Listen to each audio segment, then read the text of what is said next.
Bueno, pues esa sería la introducción de un retiro, no es una charla, no tuviéramos más tiempo para desmenuzar, pero bueno, pues vamos ahora a entrar en la segunda parte o la tercera parte, que es la lección divina de un texto bíblico. Mirad, la lectura orante de la palabra de Dios, de la lectura orante de un texto bíblico, tiene que tener estos pasos que aquí estáis señalados. Primero, invocamos al Espíritu Santo. ¿Para qué? Para que nos ilumine y nos abra a la comprensión de esa palabra que ha sido escrita y que te anime a la respuesta de tu vida. Entonces, invocamos al Espíritu Santo para que Él sea el que abra nuestro pensamiento y nuestra mente y nuestros oídos a esa palabra. Mira, en el bautismo hay una parte muy bonita que se llama el Efetá, que significa ábrete. Recordad que Jesús realizó muchos signos, que un milagro era la presencia o la transmisión de que verdaderamente el reino de Dios se estaba cumpliendo en Jesús de Nazaret. Bueno, pues hay un momento en que Jesús realizó muchos milagros, pero entre ellos uno que fue que curó a un sordo mudo con saliva y con tierra, hizo un ungüento, esa persona se le puso en los oídos, le puso en la lengua, aquella persona empezó a hablar y empezó a escuchar. Entonces, eso, éfeta, ábrete. Bueno, pues en el bautismo hay también ese gesto de ábrete, en el que a la criatura se le hace una señal de la cruz en los oídos y una señal de la cruz en los labios. ¿Para qué? Para que esa persona, cuando llegue su momento, sea un pequeño, cuando tenga uso de razón, esa persona pueda escuchar la palabra de Dios y la pueda proclamar con los labios. ¿Veis? Es un texto precioso, porque la Iglesia, antes de ser misionera, caritativa u otra cosa, es escuchadora de la palabra. Escuchamos la palabra para que esa palabra entre en nosotros. Bueno, pues eso es lo que le decimos al Espíritu Santo, que nos prepare para que nosotros podamos comprender y hacer un hueco y que nos entre esa palabra. Luego, leemos el texto bíblico, tal cual nos lo presenta la Biblia. Entonces se lee despacio, incluso si tenemos tiempo se vuelve a leer, se relee ese texto, y luego se recomienda que de ese texto, para desmenuzarlo, para asimilarlo, pues cojamos algún comentario de una persona de autoridad, de unos autores que verdaderamente nos ayuden a comprender mejor el sentido del texto.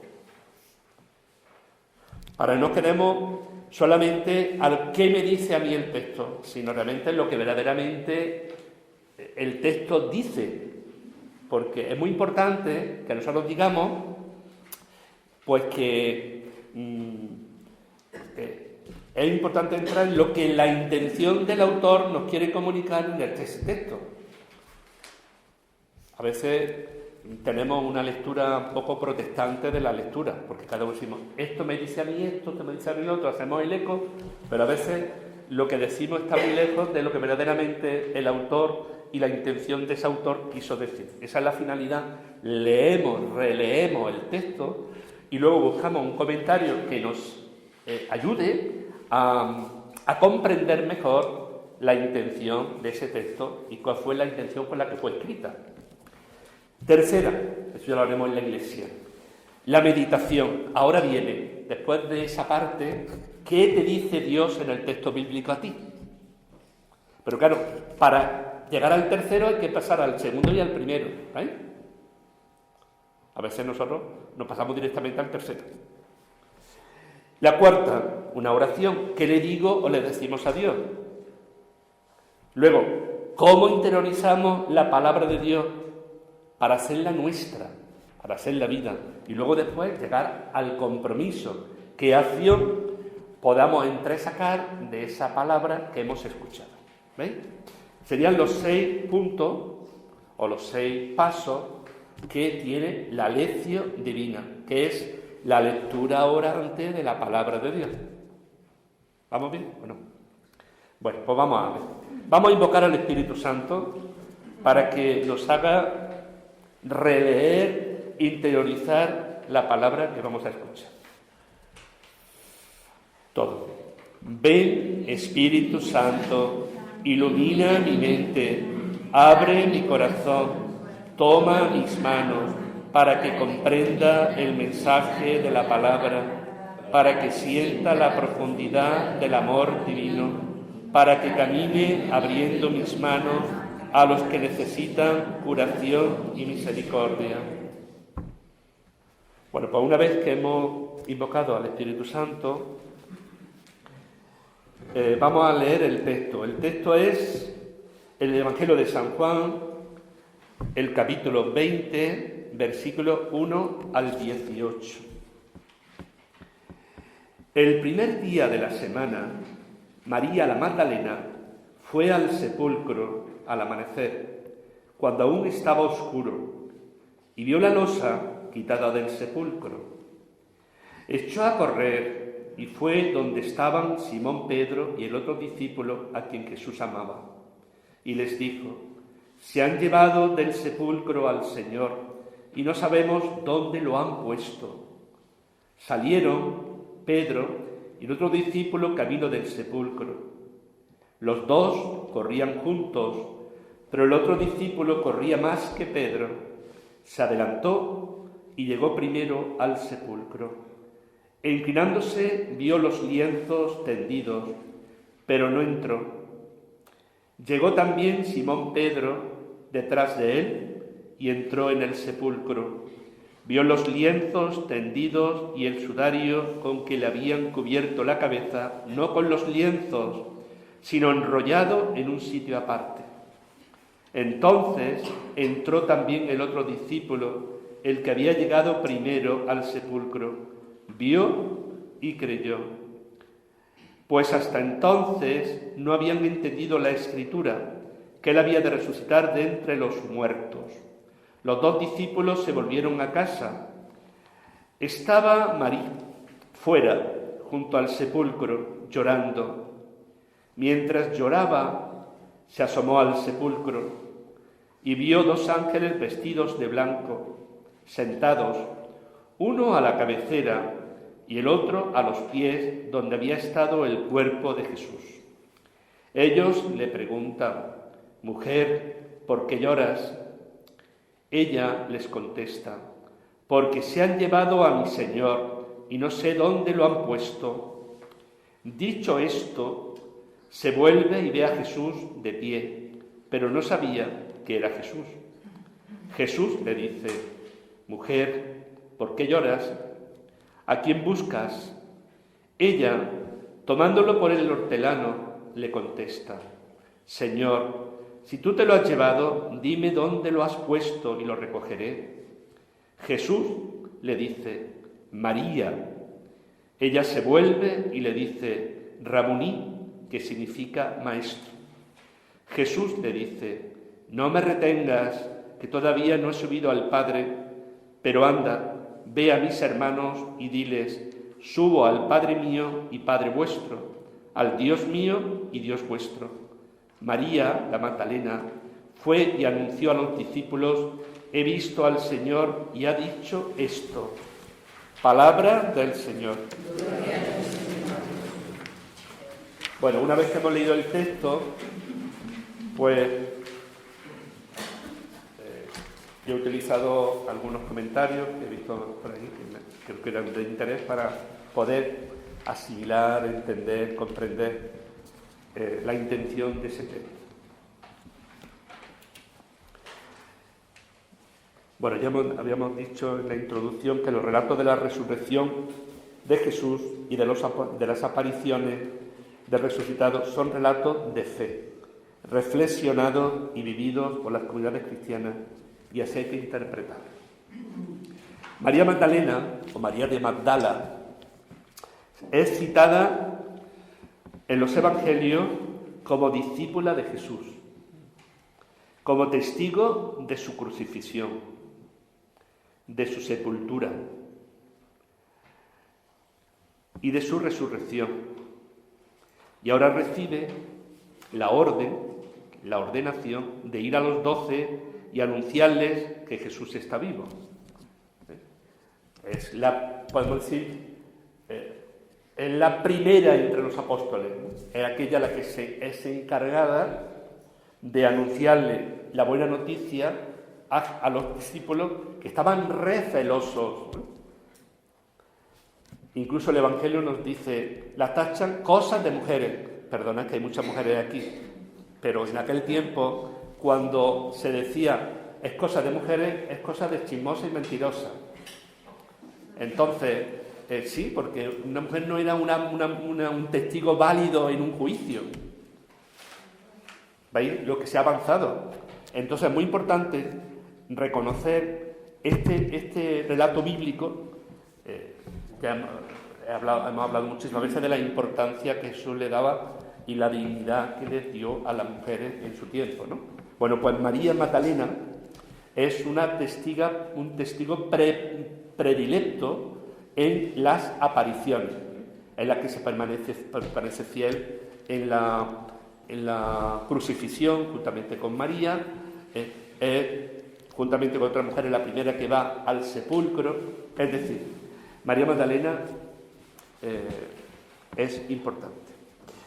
La narración del Evangelio de San Juan nos permite entrar en la maraña de sentimientos que habitan en el corazón de María de Magdala en la mañana de Pascua. Es muy importante. Es esa contradicción interior que tiene María a la hora de acercarse al sepulcro. Veis ahora cómo María busca a Jesús en un momento concreto, el momento de su muerte, y lo encuentra transfigurado y cambiado. Y su propia presencia del resucitado la cambia. La hace testigo, la hace apóstol, la hace mensajera. Bueno, pues esa maraña de sentimientos, de fracaso, de desánimo, de desconsuelo, que lo expresa cuando llora, es importante que nosotros entremos en ese relato. Es una maraña donde una persona, podemos decir, casi en crisis, en la que donde ha puesto toda su confianza, se desvanece, se pierde, se rompe. Es como una crisis existencial, podemos decir. En el encuentro con Jesús resucitado, en el huerto, mirad qué significado tiene muy importante el huerto, ya lo veremos, reconocerá que el huerto donde ella buscaba a un muerto va a ser un lugar de vida, un lugar de presencia, conectado con dos acontecimientos fundamentales del Antiguo Testamento. Conectado con el jardín del Edén de Adán y Eva y con el Cantar de los Cantares. Mirad,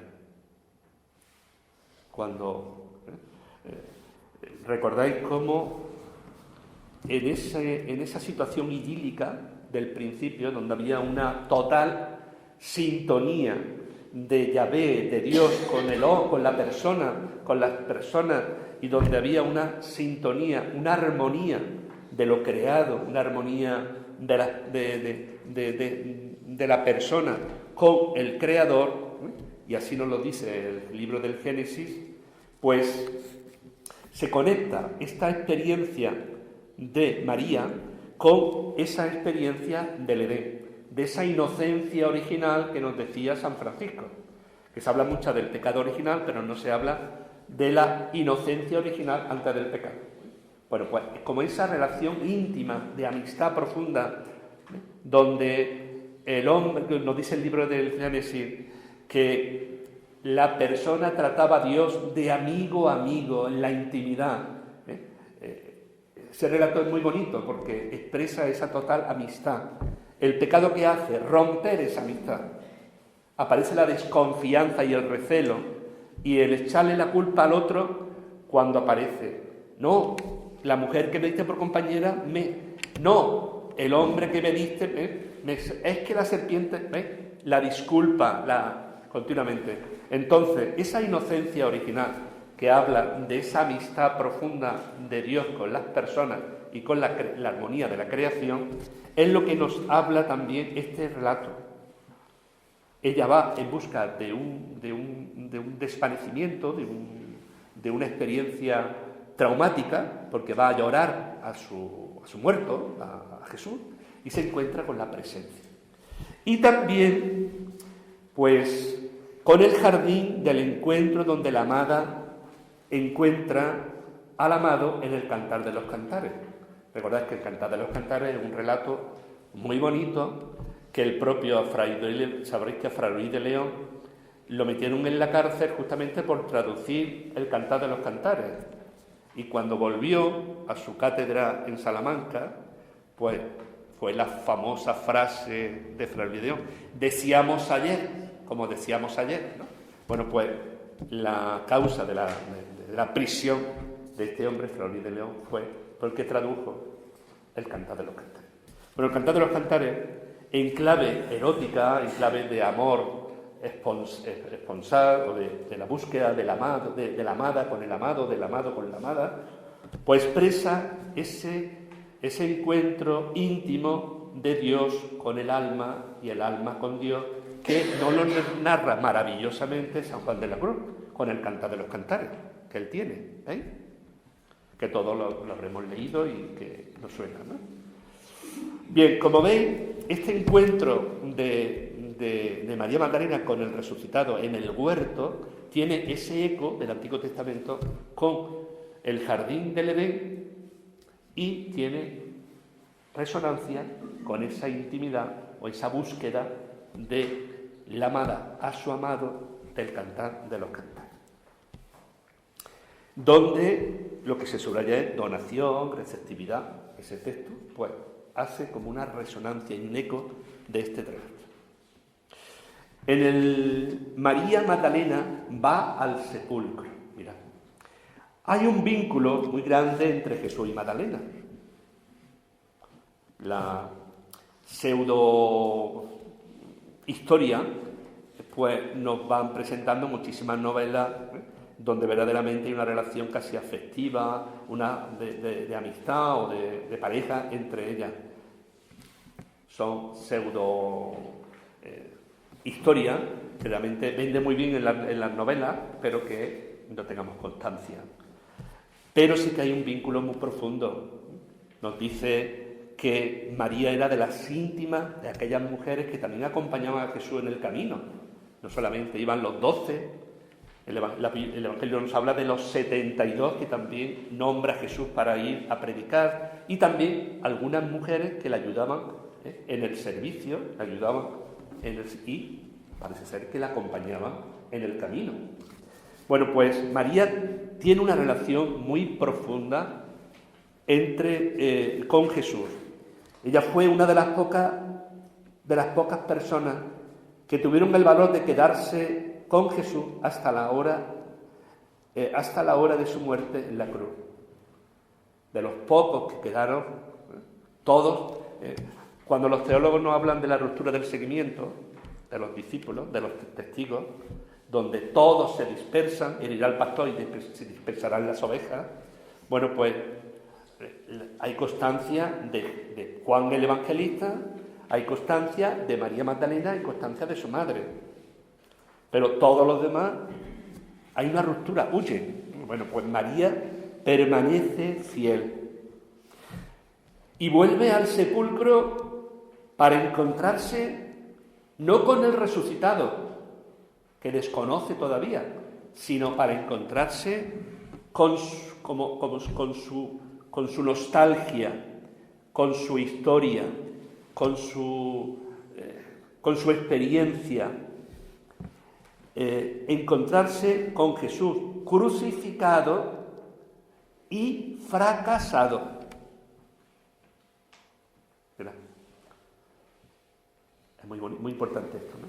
La muerte de Jesús, su gran amigo, en el que ha puesto toda su esperanza, le hace perder el sentido de la vida.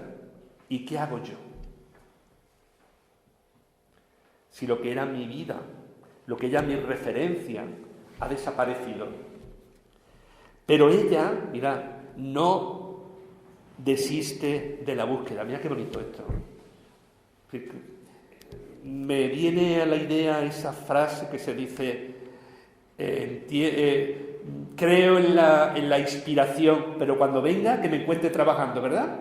Bueno, pues igual. Esto es en contra de esas personas que dicen, yo voy cuando me apetece, yo voy cuando tengo ganas, yo voy cuando siento que mi cuerpo me dice que vaya, cuando no, para que veáis, porque allí, ¿yo qué hago? Soy un mueble, no digo nada. Bueno, pues aquí estoy yo. María no desiste, insiste en la búsqueda, va al sepulcro. Mirad. Tiene mucho que ver con nosotros también, ¿no? Que a veces nos movemos a nuestro deseo, a nuestro gusto, a nuestro... ¿no? Bueno, pues es una parte muy bonita del texto que nos puede venir. Mira, hay momentos en la vida de cada uno de nosotros en que todo se desmorona.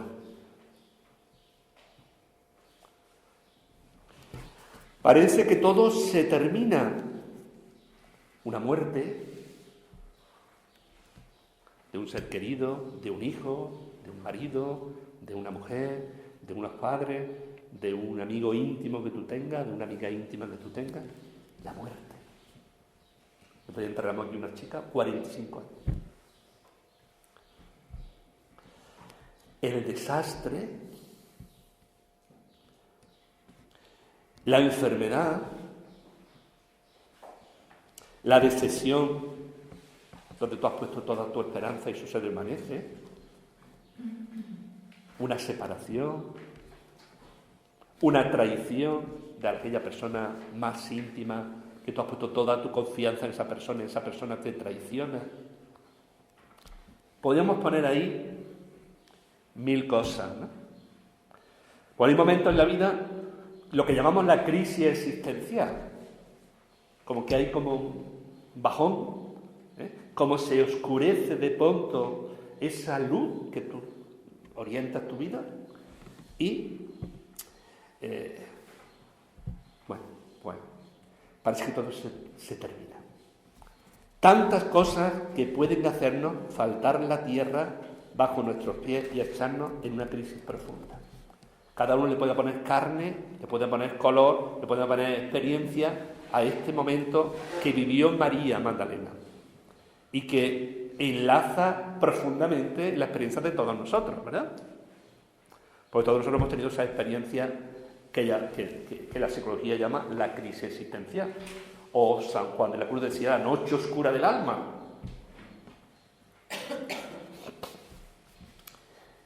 María Magdalena llora, pero busca, mirad, llorando. María Magdalena o María de Magdala se inclina y mira, a pesar de que va en busca de una persona que ha fallecido, pero ella mira, quiere conectarse de alguna manera con aquel que ha sido su referencia. Los ángeles le preguntan, ¿por qué lloras? Porque se han llevado a mi Señor y no sé dónde lo han puesto.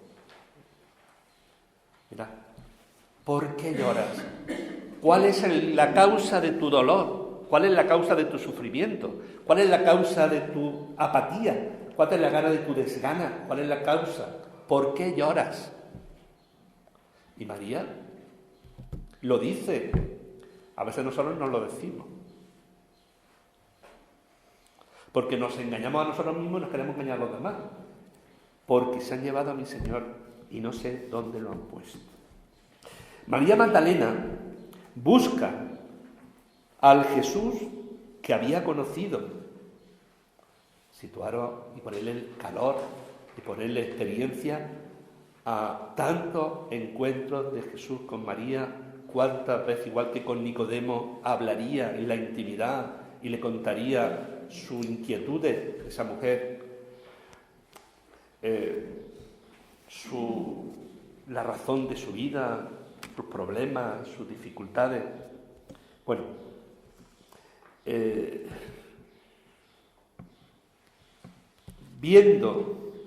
María busca al Señor que ella había conocido, el mismo con que había convivido durante 3 años.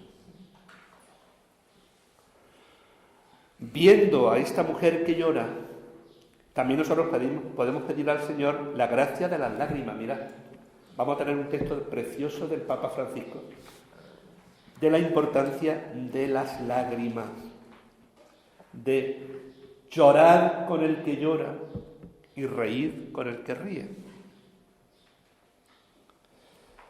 Dice el Vaticano II en el Gaudium et Spes, un texto precioso: las alegrías y las tristezas y los gozos y las esperanzas de los discípulos de Cristo son las alegrías y la esperanza y las tristezas del mundo, podemos decir, ¿no? Bueno, pues, viendo a esta mujer que llora, también nosotros podemos decir la gracia de las lágrimas. Esta es una bella gracia. Y ahora llorar por todo. Mira. ¿Qué? Llorar por todo, por el bien que hemos recibido, por nuestros pecados. Los santos nos invitan mucho a llorar por nuestra deficiencia, ¿no? Por nuestras debilidades, por las gracias que recibimos continuamente, por las personas que el Señor pone a nuestro lado. Darle gracias, pero desde lo más profundo, porque hay lágrimas de llanto, pero hay lágrimas de alegría, ¿verdad? Y cuando una persona, entre comillas, llora, en el fondo es toda su vida la que pone ahí, la que pone en esa experiencia. Dice el Papa, mirad qué bonito, que hay alguien que nos conoce y ve nuestro sufrimiento y desilusión, que se conmueve con nosotros y nos llama por nuestro nombre. Y la revolución de la vida de María es la revolución destinada a transformar la existencia de todo hombre y mujer. A pesar del equipaje de dolor que cada uno lleve en su corazón, hay un Dios cercano que nos llama con nuestro nombre y nos dice: levántate, deja de llorar, porque he venido a librarte. Mira qué bonito. Está este texto del Papa, ¿no? Nos llama por nuestro nombre, como a María. Nos intenta reconciliar con la vida. Nos susurra al oído que nos quiere, que somos valiosos a sus ojos. Esa experiencia de la búsqueda de María es muy importante. Entonces, el Papa Francisco nos invita a sentir esa intimidad del Señor, que nos llama, porque es un Dios cercano, que nos llama por nuestro nombre. Mira, donde dice María, cada uno de nosotros podemos poner el nombre que tenemos, porque nos llama por nuestro nombre. Somos valiosos a sus ojos. Siempre me acuerdo la experiencia de, a lo mejor lo he contado alguna vez, de un misionero comboniano, italiano, que estuvo muchísimos años en la India, en África, y él contó cómo fue su experiencia, cómo fue su vocación. Cuenta que su madre, eran muchos hermanos los que tenía en esa casa, y él era como el más sensible, ¿no? Era el más poético, el más sentimental, el más afectivo. Y cuando tenía 14, 15 años, él vivió una crisis de fe. Él ya no dejó de ir a misa, y la madre, que era muy religiosa, que iba todos los días a misa, a pesar de todos los trabajos que tenía, pues un día ella veía como el hijo se iba separando, ya no iba a la práctica, y un día le dice a Carlos, se llamaba Carlos, ¿tú quieres a Dios? Ay, mamá, que me aburre. Empezó la letanía concreta de que le aburría la misa, que no sé qué, no sé cuánto. Dice, no, yo no te digo nada de eso. Yo te digo que si tú amas a Dios. Ahora, entérate y convéncete que Dios te ama. Te ama con toda su fuerza. ¡Pum! Se acabó. La mujer sí con sus tareas, en su esto. Y de vez en cuando él venía a Carlos, en esa edad, le venía lo que le da la madre. Dios me ama. Hasta que un día el hermano mayor, se enamoró y había que hacer la pedida de mano, que ahora ya no hace falta ni pedida ni nada, pero bueno, antes se hacía la pedida, no sé si a vosotros hicieron la pedida. Bueno, la pedida de mano. Y entonces, cuando salía esta parejita, ella siempre se quedaba prendadita de un broche de mariposa que había en una joyería que iba de paso y decía, esto es lo que le gusta a ella. El muchacho se sacrificó, trabajó a deshora para poderle comprar a aquella muchacha, el día de la toma de la pedida, comprarle la mariposa, hasta que ella se la compró. Y le dice a Carlos, mira Carlos, yo sé que tú eres muy sentimental, muy afectivo, tienes muchas ideas. Yo quiero regalarle, en la toma de la pedida, le tengo que regalar esta mariposa. Pero yo no le quiero regalar en una caja. A ver, ¿a ti qué se te ocurre? Y dice, no, espérate, ¿qué lo piensas? Estuvo pensando un momento, y dice, ya está. Compra un ramo de flores. Pone el broche, se lo pone en una flor, lo envuelve y asegúrate que ya no está en la casa. Se lo lleva. Bueno, a los pocos días ya ve a mi hermano. No te puedes imaginar, Carlos, me he enamorado a la suegra, me he enamorado a la familia, la niña está encantada. Bueno, has tenido un acierto. Y entonces él empezó a decirse, si mi hermano por el amor a su novia ha sabido sacrificarse, no trabajar a deshora, no salir, y yo, si Dios me quiere, ¿qué puedo hacer? Cosas no le agradan a Dios le agrada la vida. Se fue a un seminario, se hizo sacerdote comboniano, se fue a África y estuvo allí muchos años en África. Y todo fue por lo que le dijo la madre, por el amor. Tú amas a Dios, Dios te ama. Bueno, pues María Magdalena conversa con Jesús sin reconocerle. Mirad. María de Magdala ve a Jesús, pero no le reconoce. Piensa que es el jardinero. Al igual que los ángeles, también Jesús pregunta, ¿por qué lloras? Y añade, ¿a quién buscas? Es muy importante esto. Para Dios, nuestra historia, nuestra vida, no es indiferente, aunque parezca que en algún momento nos abandona, parece como que se ha ido de nuestro lado, que ha tirado la toalla y no hay. No. Nuestra historia personal de cada uno de nosotros, que es única, irrepetible, que nadie la puede vivir por ti. ¿Cuántas madres dice, lo que está viendo mi hija, ojalá yo la pudiera vivido, me hubiera muerto yo o me hubiera tenido esa enfermedad? No, aquí hay un regador que para todos. Pero la vida, cada uno tiene que vivir la suya. Pero no es indiferente. Ni la alegría ni la tristeza es indiferente al Señor. ¿Por qué lloras? ¿Cuáles son las causas de tus lágrimas? ¿Cuáles son las causas de tus dificultades? Ella sigue buscando al Jesús del pasado. Mirad, es muy importante que nosotros busquemos al Señor no por lo que nos han dicho o por la experiencia que has tenido, sino hay que buscarlo ahora. ¿Cuánta gente apela a la experiencia de la familia? ¿Cuántas veces llegan aquí a la iglesia y te dice, mi abuela era súper religiosa, venía todos los domingos a misa, estaba metida en los grupos? Y yo me da ganas de decirte, ¿y tú? ¿Pero y tú? Que no vale que tu madre, que tu abuela, que tu padre, no, eres tú. Entonces, no busquemos al Señor en el pasado, ¿Cuántas veces hay gente que está bloqueada en la experiencia religiosa porque ha tenido una experiencia negativa en el pasado? Porque ha tenido una experiencia mala con un sacerdote, porque ha tenido una experiencia mala con una comunidad, que ha tenido una mala experiencia con una monja, que ha tenido una mala experiencia con una catequista, que ha tenido una experiencia con un grupo. Y entonces le bloquea la experiencia de encontrarse con el Señor ahora. Ella sigue buscando al Jesús del pasado.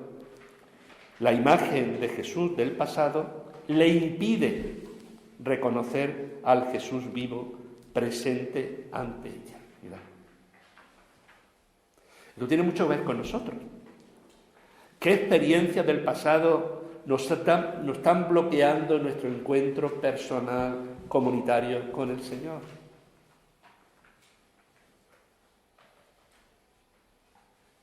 Porque mucha gente dice, es que ver la gente que hay en los grupos de la parroquia.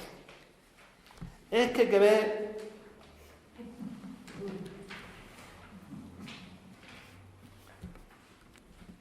la experiencia le impide reconocer al Jesús vivo en ese momento.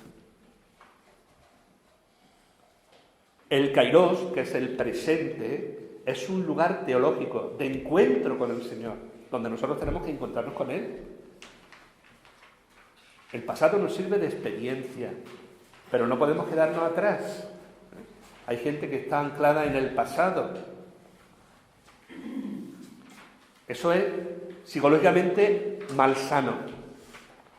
Lo mismo que una persona que esté viviendo una angustia en el futuro. Cuando yo me jubile, cuando mis hijos sean grandes, cuando yo vaya a tal sitio, cuando yo me quede libre, cuando se muera mi padre, cuando se fuera mi madre, cuando se fuera mi marido, se fuera mi mujer, cuando yo me quede... Entonces, hay personas que están ancladas en el pasado y o vislumbran, están mirando al futuro y no viven del presente. El presente es el lugar donde Dios se comunica con nosotros. ¿Qué experiencia del pasado te bloquea tu encuentro? María de Magdala puede ser un paradigma, un modelo de muchos de nuestros intentos. Transitar de la ausencia a la presencia. Mira, como hizo ella. Ella buscaba a Jesús en la ausencia, en la muerte, en la tumba, y se encontró en el huerto, lugar de presencia, se encontró con el resucitado. Bueno, pues nosotros tenemos que transitar de la ausencia a la presencia. Con ella podemos recorrer las ausencias que nos habitan, los cansancios que toman nuestro día a día, los ruidos que distorsionan la melodía silenciosa de la realidad. Muy importante esto. Tenemos que intentar que el Señor nos acompañe en las alegrías y en las tristezas. Porque el que tú confías en el Señor no te asegura que tú estés libre de que no te pase nada. Hay gente que dice, yo rezo mucho al Señor, yo voy mucho a misa. Ay, Señor, que me pase nada. No. Que no le pase nada ni a los míos. Hombre, yo que soy, que voy, que vengo, que doy, que yo doy mi vida. Entonces, el Señor verdaderamente quiere transitar con nosotros, como hizo con los discípulos de Maús, como hizo con María Magdalena, como hizo con los apóstoles, con tantas personas que se han encontrado en su vida con el Señor. El Nazareno le complicó la vida y que verdaderamente nos ayuda a continuar. Seguimos. ¿Cómo va la cosa? ¿Qué? Vamos. Cuando dice que ya todo prepara para ver a Jesús, puede darse esto como si fuese la cruz, por ejemplo, no ayuda a ver a Jesús. ¿Podría ser?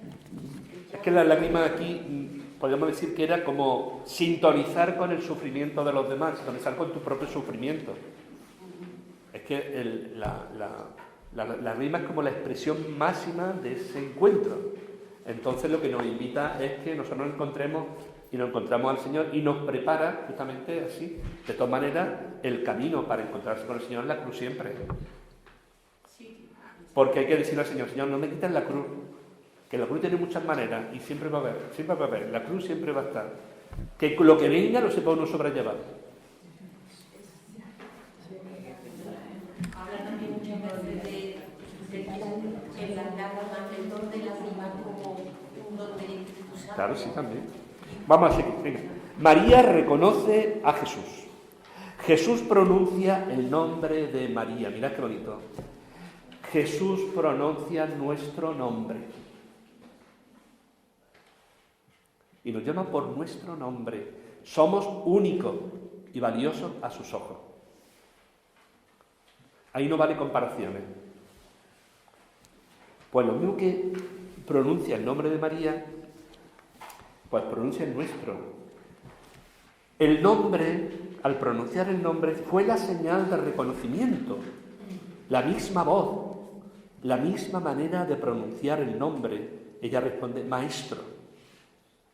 Al decirle el nombre, ella reconoce, revive toda su experiencia. Desde ahí. Viene desde la desesperanza, desde el desánimo, buscando al Cristo del pasado, desde su experiencia del pasado. Y cuando el Señor la nombra, le dice el nombre, todo da un vuelco en su corazón y empieza a reconocer al resucitado.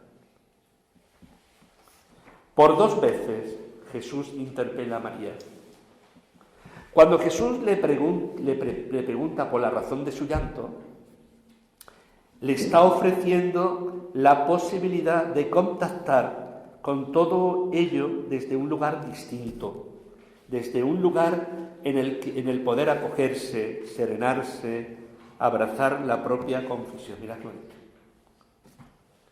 Cuando le vuelve a preguntar por 2 veces, ¿por qué lloras?, Jesús le invita a esa mujer a encontrarse con su historia, pero desde una presencia distinta,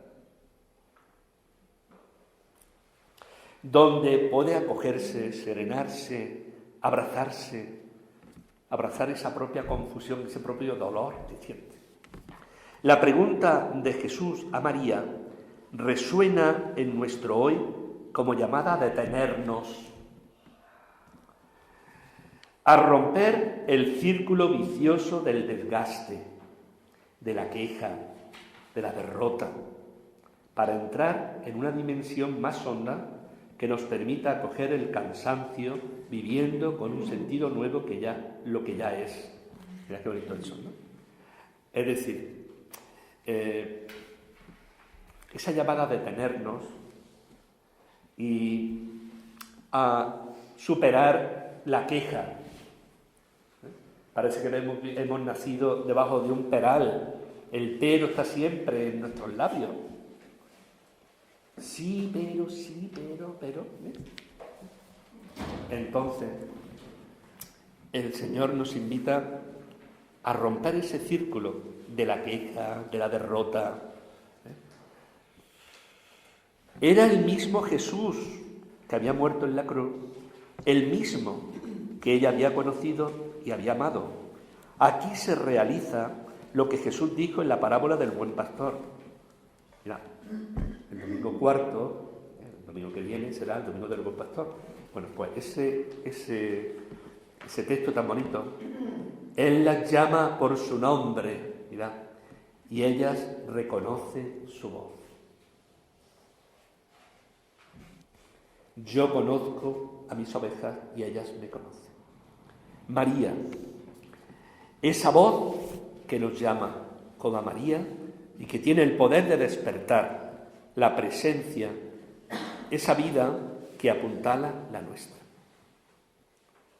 Entonces, el cristiano es aquella persona que sigue a Cristo, que pone en el centro de su historia a Cristo, que ilumina todas sus dimensiones. Entonces, es ese compañero de viaje, ese peregrino que nos acompaña. La Pascua no nos saca de nuestra realidad, sino que nos devuelve a ella con la luz de Jesús resucitado. Mirad. A veces decimos, mira, la misa tiene, me la habría oído muchísimas veces, misa significa envío. Cuando nosotros venimos a misa, traemos nuestra vida como si fuera todo un arsenal de problemas, de alegría, todo lo que es la vida de cada uno de nosotros. La presentamos al Señor desde su palabra, desde su fracción del pan, desde la comunidad.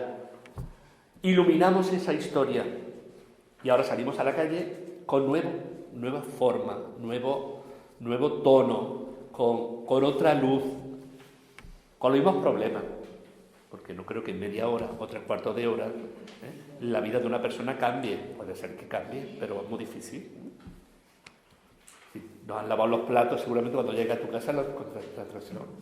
Si tienes un problema con tu hijo, pues seguramente cuando vuelvas lo vas a tener el mismo. Si tienes un problema con tu vecino, pues seguramente lo vas a tener y a lo mejor acrecentado.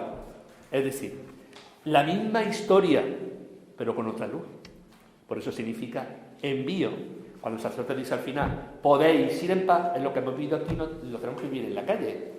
No podemos hacer un divorcio, una separación, que venimos aquí, dejamos la vida en la calle y ahora venimos aquí un ratito, cuanto más corto mejor, y ahora salimos a la calle y nos vamos.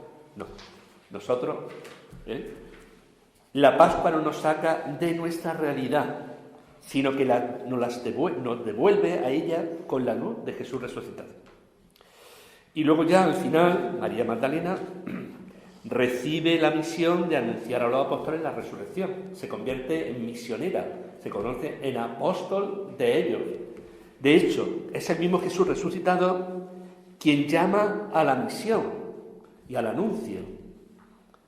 Vete a mis hermanos y dile, subo a mi Padre y a vuestro Padre, a mi Dios y a vuestro Dios.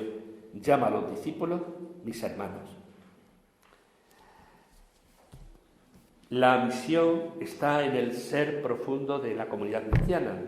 Y lo mismo que a María la invitó a comunicar a los apóstoles, a esa comunidad apostólica, la resurrección, para hacerlos salir también de su propia increencia, pues la ascensión del Señor, recordáis que es el tiempo de la Iglesia. San Lucas divide la historia bellamente. Dentro de esta historia universal marca 3 tiempos. El tiempo del Antiguo Testamento, que es el tiempo de Israel, del antiguo pueblo de Israel, el tiempo del centro, que es el tiempo de Jesús, y después de Jesús, lleno del Espíritu Santo, el tiempo de la Iglesia, que es el nuestro, hasta la parusía, hasta la segunda venida de Cristo. Entonces, nosotros somos también invitados a ser misioneros, anunciadores de Jesús a otra gente, como lo hizo ella. La misión de la comunidad cristiana es anunciar a Jesucristo muerto y resucitado. Bueno, pues ese es el texto. Y ahora vienen ya las 3 partes últimas, que las vamos a hacer en la iglesia, ya con el Santísimo, la tercera. ¿Qué me dice Dios con el texto? ¿Has pasado ya por una experiencia que te dio esta sensación de pérdida y de muerte? ¿Qué te dio nueva vida y te devolvió la esperanza y la alegría de vivir? María Magdalena buscaba a Jesús de una manera y le encontró en otra. ¿Cómo acontece esto hoy en tu vida? ¿En qué espacio me es más fácil descubrir la presencia de Dios? ¿Qué espacios son más áridos para mí? ¿Qué creo que me dice esto de mí? ¿Qué sentimiento tocó Dios con su palabra? ¿A qué me invita Dios en este momento? Esa primera parte, la meditación, hacemos los síntomas. Luego después, cada uno podemos hacer, a la luz de la experiencia de María Magdalena, la oración, ¿qué le digo o le decimos a Dios? Santa María Magdalena, apóstol de la nueva y más grande esperanza, ayúdanos a vivir esta experiencia de escuchar a Jesús que nos llama por nuestro nombre en el momento del abandono. Y de esta manera podamos anunciar, he cambiado mi vida porque he visto al Señor nuestra fuerza y nuestra alegría. Amén. Y luego la contemplación. ¿Cómo interiorizamos la palabra de Dios? En actitud orante y en total ausencia de pensamiento, por un minuto contempla la escena de la lectura con todo detalle. Esta escena que es muy ignaciana de San Ignacio, ¿no? El que tú te metas dentro de la escena como si fuera allí una figura, como si fuera un personaje más. Pues imagina el escenario, María Magdalena llorando en el sepulcro, los ángeles que le hablan, Jesús de pie frente a ella y enviándola para que sea su testigo. Aprópiate de las palabras de Jesús que te evocan en el corazón. Y ya finalmente la acción. Reflexiona sobre algunos momentos en los cuales el dolor por alguna pérdida o acontecimiento difícil te ha causado lágrimas. Esas lágrimas te han llevado a descubrir a Jesús en medio del dolor. Escribe al menos una de esas experiencias. ¿Quiénes han sido los mensajeros de Dios en los momentos más difíciles de tu vida? Mensajero puede ser un amigo, un libro, una predicación, algún guía espiritual, alguna experiencia en ese momento que te ha ayudado y te ha fortalecido, te ha sentido cerca. Pues escribe sus nombres y dedica un momento de oración en esta semana para agradecer a Dios por la presencia de estos mensajeros de tu vida. ¿Vale? Pues eso lo hacemos en la parte de